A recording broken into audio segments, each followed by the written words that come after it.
सरोज शर्मा जो चाहिँ नि झापा जिल्ला शिव सदाशिव नगरपालिका वडा नम्बर 10 मा बस्नुहुन्छ र उहाँ चाहिँ अहिले काठमाडौँमा विगत वर्षहरूमा चाहिँ काठमाडौँमा बस्दै आउनुहुन्छ र उहाँ चाहिँ दसैँ तिहार पर्व मान्न भनेर उहाँ चाहिँ आफ्नो घर माइधारमा भएको घरमा चाहिँ उहाँ आउनुभएको थियो। यस क्रममा चाहिँ सरोज शर्माले सस्तोमा केही सुन पाए आफूले किन्ने र काठमाडौँमा चिनाजानमा रहेका मानिसहरूलाई पनि किनाइदिने भनी सुनिल शाह जो उहाँको छिमेकी पनि हुनुहुन्छ सुनिल शाहलाई सुन खोज्न भनेकोमा सुनिल शाहले विगत 1 महिना अगाडिदेखि नै सरोज शर्मासँग भएको पैसा लुट्ने र निजलाई अपहरण गरी छिमेकी मुलुकतिर लाने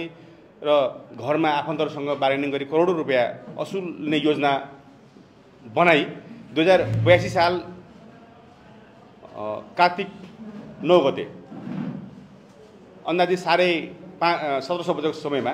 बेलुकी 5:30 बजेको समयमा आफूले सुन ल्याई राखी गाडिएको स्थान हेर्न आउन मनोज शाहलाई ललाई फकाइ गरी अर्जुनधारा नगरपालिका 4 स्थित दहीझोडा सामुदायिक वनमा बोलाई सुनिल शाह र निस्के नातामा भान्जा पर्ने राहुल शाहले आफूसँगै लगेको ह्यामर हतौडा लगायतले चाहिँ निजको टाउकोमा प्रहार गरी सोही स्थानमा सरोज शर्मालाई मारेको देखिन्छ। तत्पश्चात सोही रात एक सहयोगी जो भारतीय नागरिक हो जो अहिले हालसम्म फरार रहेको छ उनको सहयोगमा 3 जना मिलेर पीडित मृतककै गाडीमा त्यो लासलाई पछाडि राखेर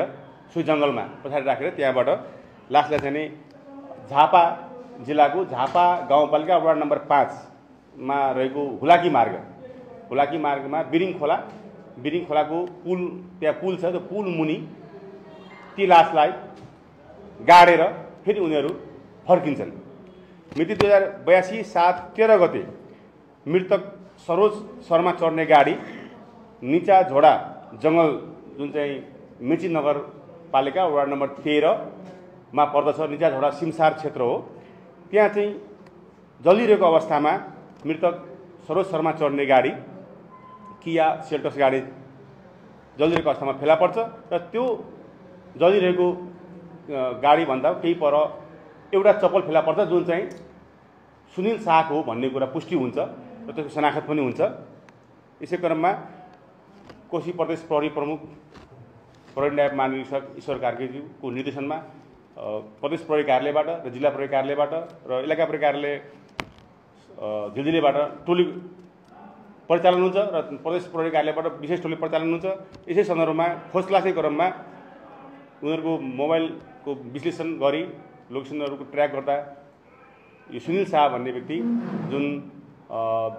जिल्ला मोरङ विराटनगर महानगरपालिकाको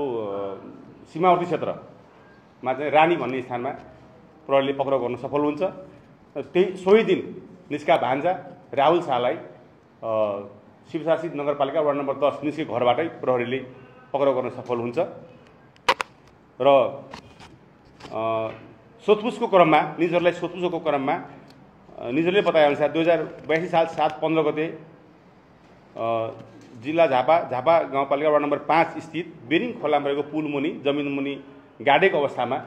शव फेला पर्छ जुन जिल्ला प्रहरी कार्यालयबाट गएको टोलीले त्यो सब बाहिर निकालेर आवश्यक कानुनी प्रक्रिया पूरा गरेर लास यो पोस्टमार्टमको लागि बिपी कोइराला शिक्षण अस्पताल धरान गोबा पठाइएको छ र अहिले त्यो लास पोस्टमार्टम भइसकेको अवस्था बुझेको छ र अहिले चाहिँ यस